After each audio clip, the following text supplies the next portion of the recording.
ಹರೇ ಶ್ರೀನಿವಾಸ. ಎಲ್ಲ ಆಧ್ಯಾತ್ಮ ಬಂಧುಗಳಿಗೆ ನನ್ನ ಅನಂತ ನಮಸ್ಕಾರಗಳು. ಶ್ರೀ ಗುರುಭ್ಯೋ ನಮಃ, ಪರಮ ಗುರುಭ್ಯೋ ನಮಃ, ಶ್ರೀಮದ್ ಆನಂದತೀರ್ಥ ಭಗವತ್ಪಾದಾಚಾರ್ಯ ಗುರುಭ್ಯೋ ನಮಃ. ಶ್ರೀಶಾಂಗ್ರಿ ಸೇವಕಂ ನಿತ್ಯಂ ಭೂಸರಾಗರ ಕುಲೋದ್ಭವಂ ವಾಸಂ ಆದಿಶಿಲಾಕ್ಷೇತ್ರಂ ಶೇಷದಾಸ ಗುರುಂಭಜೆ. ದಾಸಕಾವ್ಯ ಚಿಂತನೆಯಲ್ಲಿ ನಾವು ನೋಡ್ತಾ ಇದ್ದೇವೆ ಶ್ರೀ ಮೊದಲ್ಕಲ್ ಶೇಷದಾಸರ ಸುಳಾದಿಯ ಅರ್ಥಚಿಂತನೆ. ಅದರಲ್ಲಿ ವೈವಾಹ ಸುಳಾದಿಯ ಅರ್ಥಚಿಂತನೆ 7 ತಾಳದಲ್ಲಿ ಇದನ್ನು ರಚನೆ ಮಾಡಿದ್ದಾರೆ. ಇದುವರೆಗೆ ನಾವು ಏನಂತಂದರೆ 4 ತಾಳಗಳನ್ನು ನೋಡಿದ್ದೇವೆ. ಇವತ್ತು ಜಂಪೆ ತಾಳ ಹಾಗೂ ಅಟ್ಟ ತಾಳಗಳನ್ನು ನೋಡೋಣ ಅಂತ ಹೇಳ್ತಾ, ದೇಹವೆಂಬೋ ಕ್ಷೇತ್ರ ಸನ್ನಿಧಾನದಲ್ಲಿ ಲೋಹಿತಾಕ್ಷನೆಂಬೋ ಪಾತ್ರಗಳು ಅವ್ಯಾಹತ ಸ್ಥಾನ ವೈದಿಸು ನಿನ್ನ ಸಹವಾಗಿ 3 ಗೋತ್ರದವರ ಸಹಸ್ರ ರೂಪ ಗುರು ವಿಜಯ ವಿಠ್ಠಲ ರೇನ ಮೋಹನಿನಗಾವುದು ಆವಕಾಲ.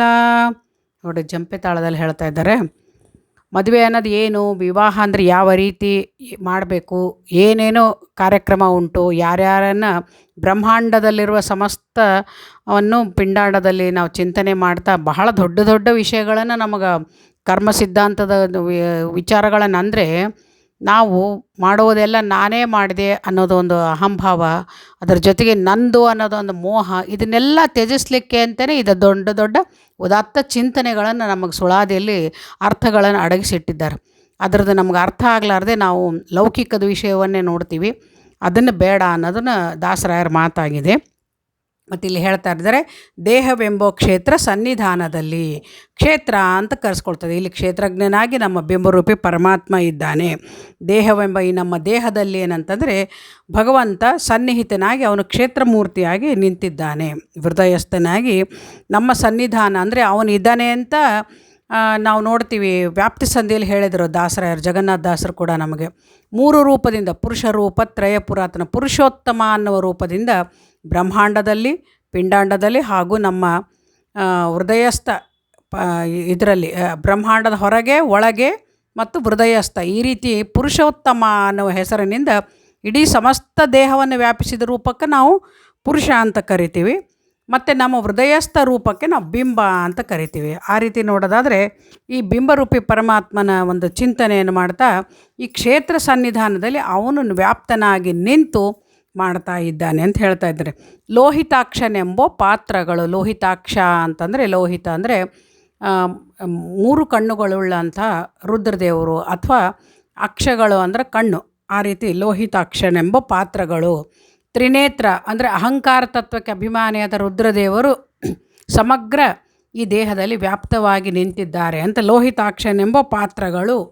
ಅವ್ಯಾಹತ ಸ್ಥಾನ ವೈದಿಸು ಅಂದರೆ ಅಹಂಕಾರ ತತ್ವದಿಂದಲೇ ಇದು ಎಲ್ಲ ಅಡಗಿದೆ. ಯಾಕೆಂದರೆ ಮಹತ್ತತ್ವ ಅನ್ನೋದು ಅವ್ಯಕ್ತ ತತ್ವ ಹಾಗೂ ಮಹತ್ತತ್ವ ಅನ್ನೋದೇನಂತಂದರೆ ಶುದ್ಧ ಸತ್ವವಾದ ಗುಣಗಳು. ಈ ಅಹಂಕಾರದಿಂದಲೇ ಮುಂದೆ ಸೃಷ್ಟಿ ಕಾರಣ ಆಗ್ತದೆ. ಆ ದೃಷ್ಟಿಯಿಂದ ನೋಡೋದಾದರೆ ಇಲ್ಲಿ ಅಂತ ಹೇಳ್ತಾ ಇದ್ದಾರೆ, ಅವ್ಯಾಹತ ಸ್ಥಾನ ವೈದಿಸು ನಿನ್ನ ಸಹವಾಗಿ 3 ಗೋತ್ರದವರ. ಅವ್ಯಾಹತ ಸ್ಥಾನ ವೈದಿಸು ಅಂದರೆ ಅದನ್ನು ಅನ್ವಯವನ್ನು ಮಾಡಿ ಒಂದಕ್ಕೊಂದನ್ನು ಸೇರಿಸು. ಪ್ರತಿಯೊಂದು ನಾವು ನೋಡಿದ್ವಿ, ನಮ್ಮ ದೇಹದಲ್ಲಿರುವ ಎಲ್ಲ ದೇವತೆಗಳ ಅಂದರೆ ಭಾರತೀಯ ಸಿರಿನಾರಾಯಣರಿಂದ ಹಿಡ್ಕೊಂಡು ಎಲ್ಲ ದೇವತೆಗಳ ಪತ್ನಿಯರನ್ನು ಪತಿಯರನ್ನು ಪತ್ನಿಯರನ್ನು ಒಂದುಗೂಡಿಸು. ನೋಡ್ರಿ, ಇಷ್ಟು ದೊಡ್ಡ ವಿವಾಹ ಮಾಡಿದ್ದು ನಾವು ಇನ್ನೂ ಒಳಗಡೆ ಚಿಂತನೆ ಮಾಡಿದರೆ 72,000 ನಾಡಿಗತ ಭಗವದ್ ರೂಪಗಳೇನಿದ್ದಾವೆ, 36,000 ಸ್ತ್ರೀ ನಾಡಿ, 36,000 ಪುರುಷ ನಾಡಿಗಳು. ಆ ನಾಡಿ ಚಿಂತನೆಯವರೆಗೆ ನಾವು ಹೋದ್ವಿ ಅಂತಂದರೆ ಅಷ್ಟು 72,000 ಕೇವಲ ನಾಡಿಯಲ್ಲಿ ಮಾತ್ರ ನಾವು ಹೇಳ್ತಾ ಇರೋದು. ಅದಕ್ಕಿಂತ ಹೆಚ್ಚು ಅಂತ ನೋಡಿದರೆ ಈ 5,89,705 ರೂಪ ಧರಿಸಿ ಭೋಕ್ತೃಗ ಭೋಜನ ಎಂದೆನಿಸಿ ಅಂತ ಹೇಳ್ತೀವಿ. ಶ್ರೀಧಾರ ದುರ್ಗಾರಮಣ ಪಾದಾದಿಶರ ಪರ್ಯಂತ ವ್ಯಾಪಿಸಿ ಅಂದರೆ ಅಷ್ಟು ಎಷ್ಟೆಷ್ಟು ಭಗವದ್ ರೂಪಗಳ ಚಿಂತನೆ ನಮಗೆ ಬರ್ತದೋ ಅಷ್ಟಷ್ಟು ಭಗವದ್ ರೂಪಗಳ ಜೊತೆಗೆ ಪತ್ನಿಯರ ರೂಪಗಳನ್ನು ಕೇವಲ ಭಗವಂತನಲ್ಲೇ ಚಿಂತನೆ ಮಾಡ್ಬೋದು. ಇನ್ನು ನಾಡಿ ಚಿಂತನೆಗಳು ನೋಡಿದರೆ ಆ ನಾಡಿಗಳಲ್ಲಿರುವ ಭಗವದ್ ರೂಪ, ತತ್ವಾಭಿಮಾನಿಗಳಲ್ಲಿರುವ ಭಗವದ್ ರೂಪ, ಆಯಾ ಪತ್ನಿಯರನ್ನು ಚಿಂತನೆ ಮಾಡಿದರೆ ಬಹಳ ದೊಡ್ಡದು 72,000 ಕನಿಷ್ಠ ಪಕ್ಷ ಇಷ್ಟಾದರೂ ನಾಡಿಗತ ಚಿಂತನೆ ಮಾಡಿದ್ರೆ 72,000 ನಾಡಿಯಲ್ಲಿ ನಾವು ಹೇಳ್ತೀವಿ. ಒಂದು ವ್ಯಕ್ತಿ ಭೋಜನ ಮಾಡಿದರೆ ಅದು ದಂಪತಿಗಳ ಅರ್ಚನೆ ಮಾಡಿಸಿದ ಸತ್ಯ ಸಂಶಯವಿಲ್ಲವೆಂದೆಂದು ಅಂತ ಹೇಳ್ತೀವಿ. ನಾನು ಊಟ ಮಾಡಿದರೆ ಒಂದು ದಂಪತಿಗಳಿಗೆ ಭೋಜನ ಮಾಡಿಸಿದಷ್ಟು ಪುಣ್ಯ ಅಂತೆ. ಅಂದಮೇಲೆ ಇಷ್ಟು ನಮ್ಮ ನಾಡಿಗತ 72,000 ಸ್ತ್ರೀ ಪುರುಷರ ಒಂದು ಇವನ್ನ ಭಗವದ್ ರೂಪಗಳನ್ನ ನಾವು ಚಿಂತನೆ ಮಾಡಿದರೆ ಅವರವರ ಪತ್ನಿಯರನ್ನು ಕೂಡಿಸಿದರೆ ಎಷ್ಟಾಗುತ್ತೆ? 72,000 ಮದುವೆಗಳನ್ನು ಒಂದಿಗೆ ಮಾಡಿದಂಥ ವಿವಾಹ ಮಾಡಿದಂತಹ ಪುಣ್ಯ ಲಭಿಸ್ತದೆ. ಇಂತಹ ಉದಾತ್ತ ಚಿಂತನೆಗಳು ನಮಗೆ ಗುರುಮುಖೇನನೇ ಅರ್ಥ ಆಗುತ್ತದೆ, ಹೊರತಾಗಿ ನಮಗೆ ಯಥಾರ್ಥವಾಗಿ ತಿಳಿಲಿಕ್ಕೆ ಸಾಧ್ಯ ಇಲ್ಲ. ಈ ರೀತಿ ನಾವು ಕೇವಲ ಅಲ್ಲಿ ನಮ್ಮ ಮಕ್ಕಳ ಮದುವೆ ಅಂತ ಚಿಂತನೆ ಮಾಡೋದು ಅಲ್ಲಲ್ಲ, ಎಷ್ಟು ದೊಡ್ಡ ಚಿಂತನೆಯನ್ನು ನಮಗೆ ದಾಸರಾಯರು ತಿಳಿಸಿ ಉಪಕಾರ ಮಾಡಿಕೊಟ್ಟಿದ್ದಾರೆ. ನಮಗೆ ವಿವಾಹ ಅಂದರೆ ಏನು ಅನ್ನೋದನ್ನು ಪ್ರತಿಯೊಂದು ಲೌಕಿಕದಲ್ಲಿ ಮಾಡುವಂಥ ಪ್ರತಿಯೊಂದು ಕರ್ಮಗಳು ಒಂದು ಯಜ್ಞ ಅಂತ ಕರೆಸ್ಕೊಳ್ಳಿಕ್ಕೆ ಇದು ಕಾರಣ ಆಗ್ತದೆ. ವೈದಿಸು ನಿನ್ನ ಸಹವಾಗಿ 37 ಗೋತ್ರದವರ ಸಹಸ್ರ ರೂಪ ನೋಡಿ. ಮತ್ತು ಇದರ ಜೊತೆಗೆ ಅದನ್ನು ಕೂಡ ಅವ್ರು ನಮಗೆ ಹೇಳ್ತಾ ಇದ್ದಾರೆ. 37 ಗೋತ್ರ ಅಂದರೆ 21, 7 ಮೂರಲೆ 21 ಗೋತ್ರ ಅಂತ ಹೇಳ್ತೀವಿ ನಾವು. ಆ ಕಡೆ ಈ ಕಡೆ ಎಲ್ಲ 7 ತಲೆಮಾರು ಅಂತ ಚಿಂತನೆ ಮಾಡಿದ್ವಿ ಅಂತಂದರೆ 3 ತಲೆಮಾರಂತೂ ಖಂಡಿತ ನಾವು ಚಿಂತನೆ ಮಾಡಿ ನಾವು ವಿವಾಹವನ್ನು ಮಾಡುವಾಗ ಅವರ ಇದನ್ನು ನಾವು ಹೇಳೋದು ಉಂಟು ಮಂತ್ರದಲ್ಲಿ.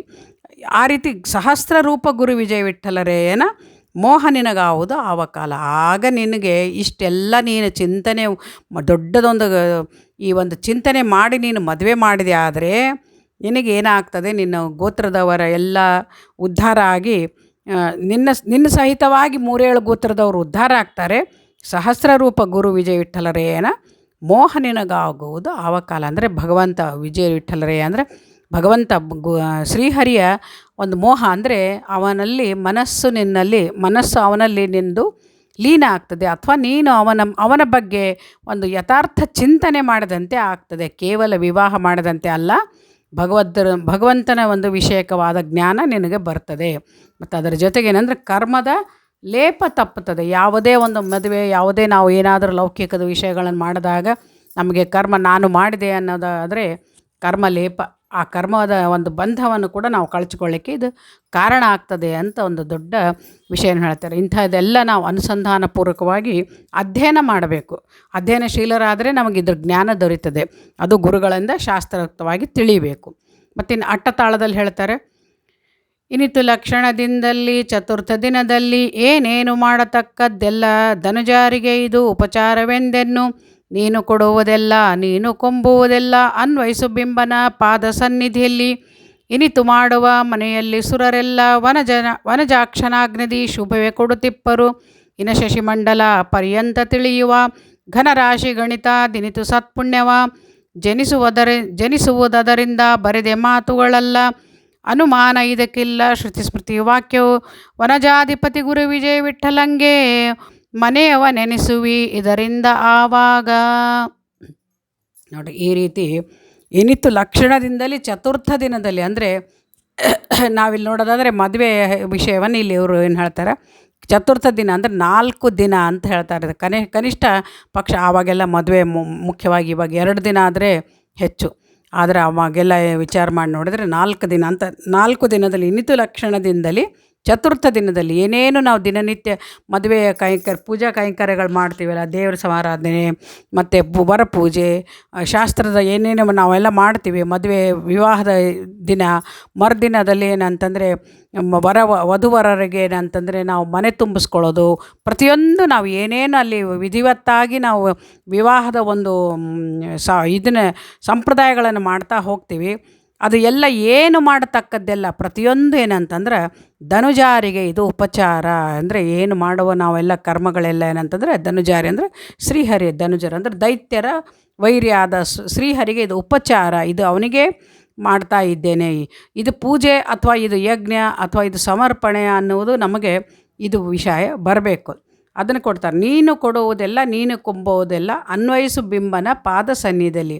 ಅಂದರೆ ನೀನು ಕೊಡುವುದು ಕೊಂಬುವುದು ಅಂದ್ರೆ ಅರ್ಥ ಏನಂತಂದರೆ, ನಾವು ಇದನ್ನು ಕೊಡ್ತೀವಲ್ಲ, ಉಡುಗೊರೆ ಅಂತ ಕೊಡ್ತೀವಲ್ಲ ಮಗಳಿಗೆ ಅಥವಾ ಅಳಿಯನಿಗೆ, ಅಥವಾ ಅವರಿಂದ ನಾವು ಪಡಿತೀವಲ್ಲ, ಇದು ಕೊಡುವುದು ತಗೊಳ್ಳೋದು ಅಂತ ಅರ್ಥ. ನಾವು ಹೇಳೋದು ಅರ್ಥ ಇಲ್ಲ ಏನಂತಂದರೆ, ಕೊಡುವುದು ಕೊಂಬುವುದನ್ನೆಲ್ಲ ಅನ್ವಯಿಸು ಬಿಂಬನ ಪಾದದ ಸನ್ನಿಧಿಯಲ್ಲಿ. ನೋಡಿ, ನಾವು ಏನೇ ಕೊಡಬೇಕಾದ್ರೂ ಕೂಡ ಪ್ರತಿಯೊಂದು ಚಿಂತನೆ ಮಾಡಿದಾಗ ಶ್ರೀಮನ್ನಾರಾಯಣ ರೂಪಿ ಪರಮಾತ್ಮ ವಧುವಿನಲ್ಲಿ ವರನಲ್ಲಿ ಸನ್ನಿಹಿತನಾಗಿದ್ದಾನೆ ಅಂತ ಇದನ್ನು ನಾರಾಯಣನಿಗೆ ಸಮರ್ಪಣೆ ಮಾಡ್ತಾ ಇದ್ದೀನಿ ಅಂತ ಚಿಂತನೆ ಮಾಡು. ಮಗಳಲ್ಲಿ ಕೊಡುವಾಗ ಜಗನ್ಮೋಹಿನಿ ಅಂತರ್ಗತ ಶ್ರೀಕೃಷ್ಣಾರ್ಪಣ ಮಸ್ತು ಅಂತ ಹೇಳು. ಅಥವಾ ಅಲ್ಲಿ ಲಕ್ಷ್ಮಿಯ ಸನ್ನಿಧಿ ಇರ್ತದೆ ಅಂತ ಲಕ್ಷ್ಮಿಯನ್ನು ಚಿಂತನೆ ಮಾಡಿ ಅದನ್ನು ನೀನು ಕೊಡು. ಈ ರೀತಿ ಪ್ರತಿಯೊಂದು ಅನ್ವಯಿಸು ಬಿಂಬನ ಪಾದ ಸನ್ನಿಧಿಯಲ್ಲಿ ಪ್ರತಿಯೊಂದು ಅನ್ವಯಿಸು ಅಂದರೆ ಅನ್ವಯಾತ್ಮಕವಾದ ಪೂಜೆ. ತತ್ತತ್ ನಾಮಗಳಿಂದ ತತ್ತತ್ ರೂಪಗಳಿಂದ ಭಗವಂತ ಅಲ್ಲಿ ಸನ್ನಿಹಿತನಾಗಿದ್ದಾನೆ ಅಂತ ಚಿಂತನೆ ಮಾಡೋದೇ ಅನ್ವಯವನ್ನು ಅಂದರೆ ಪ್ರತಿಯೊಂದನ್ನು ಸಮನ್ವಯ ಮಾಡಿ ಅದನ್ನೇನಂತಂದರೆ ಬಿಂಬನ ಪಾದ ಸನ್ನಿಧಿಯಲ್ಲಿ ಸಮರ್ಪಣೆ ಮಾಡು.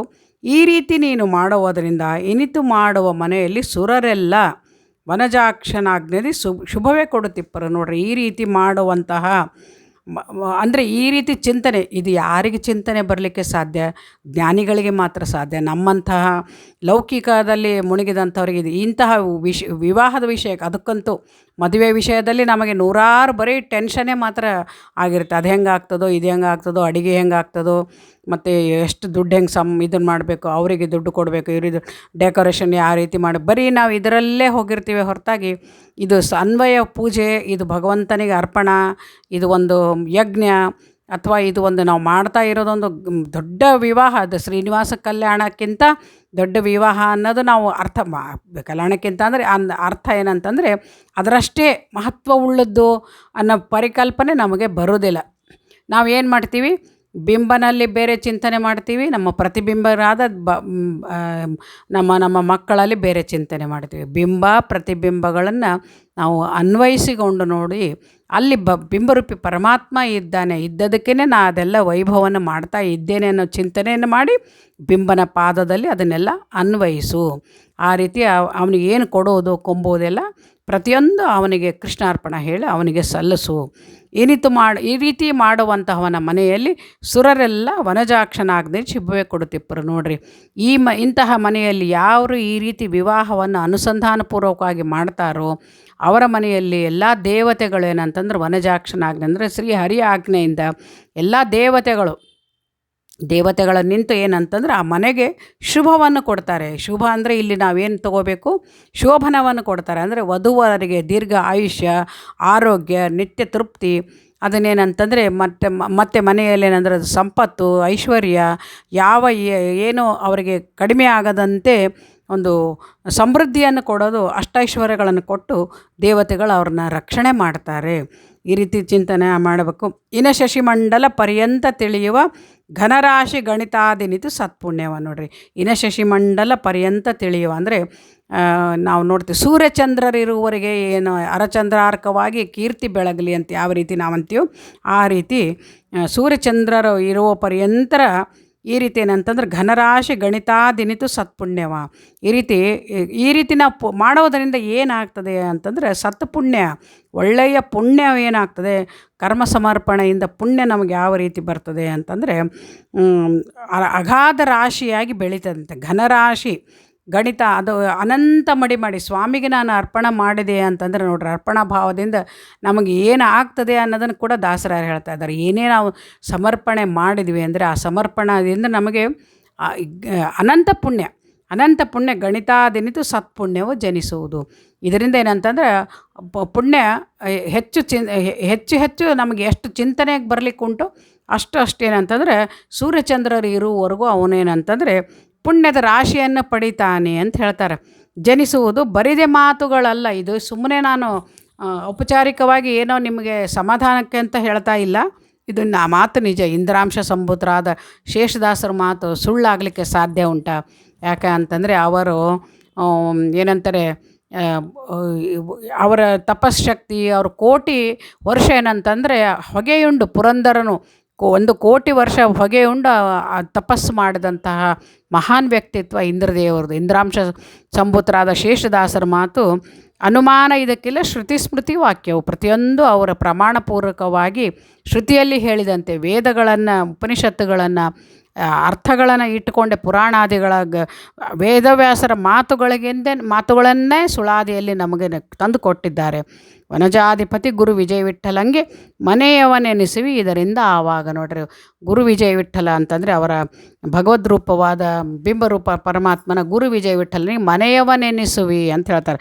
ಮನೆಯವನೆನಿಸುವಿ ಅಂತಂದರೆ ಅವನಿಗೆ ಹತ್ತಿರದವನಾಗುವೆ, ಅಂದರೆ ಅವನ ಮನೆಯಲ್ಲಿ ನೀನು ನೆಲೆಸ್ತೀಯ ಅಂತ ಒಂದು ದೃಷ್ಟಿಯಿಂದ ನಾವು ನೋಡ್ಬೋದು. ಅಥವಾ ಭಗವಂತ ತನ್ನವರು ಅಂತ ಚಿಂತನೆ ಮಾಡಿ ಅವ್ರನ್ನ ತಗೊಳ್ತಾನಂತೆ. ಯಾಕೆ ಅಂತಂದರೆ ನಾವು ಅವನಿಗೆ ನಾವು ಅರ್ಪಣೆ ಮಾಡಿದ ಒಂದು ಅರ್ಪಣಾ ಭಾವದ ಒಂದು ನೋಡಿ, ಇಷ್ಟು ಕೇವಲ ನಮಗೆ ಇಲ್ಲಿ ಏನು ದುಡ್ಡು ಕಾಸು ಬೇಕಿಲ್ಲ, ಕೇವಲ ಮನಸ್ಸಿನಿಂದ ನಾವು ಅದನ್ನು ಭಗವಂತನಿಗೆ ಕಾಯ ವಾಚ ಮನಸ ಇಂದ್ರಿಯಗಳಿಂದ ನಾವು ಏನು ಮಾಡ್ತಾ ಇದ್ದೀವೋ ಅಥವಾ ನಾವು ಏನು ಇದು ಕರ್ಮಗಳನ್ನು ದಿನನಿತ್ಯ ಮಾಡ್ತಾ ಇದ್ದೀವೋ, ಇದು ಯಜ್ಞ, ಇದು ಈ ರೀತಿ ನಾವು ಮಾಡೋದು ವಿವಾಹ ಅನ್ನೋದೇನಂತಂದ್ರೆ ಒಂದು ಮಹಾನ್ ಕಾರ್ಯ. ಇದು 3-7 ಗೋತ್ರದವರು ಉದ್ಧಾರ ಆಗ್ತಾ ಇದ್ದಾರೆ ಅನ್ನೋದನ್ನು ನಾವು ಚಿಂತನೆ ಮಾಡಿ ಇದನ್ನು ನಾವು ಅನುಸಂಧಾನಪೂರ್ವಕವಾಗಿ ಭಗವಂತನಿಗೆ ಕೃಷ್ಣಾರ್ಪಣೆ ಹೇಳಿದರೆ, ನೀನು ಮನೆಯವನೆನಿಸುವಿ ಇದರಿಂದ ಆವಾಗ ನೀನು ಅವನ ಮನೆಯವನು, ಅಂದರೆ ಅವನಿಗೆ ಹತ್ತಿರದವನಾಗುವೆ.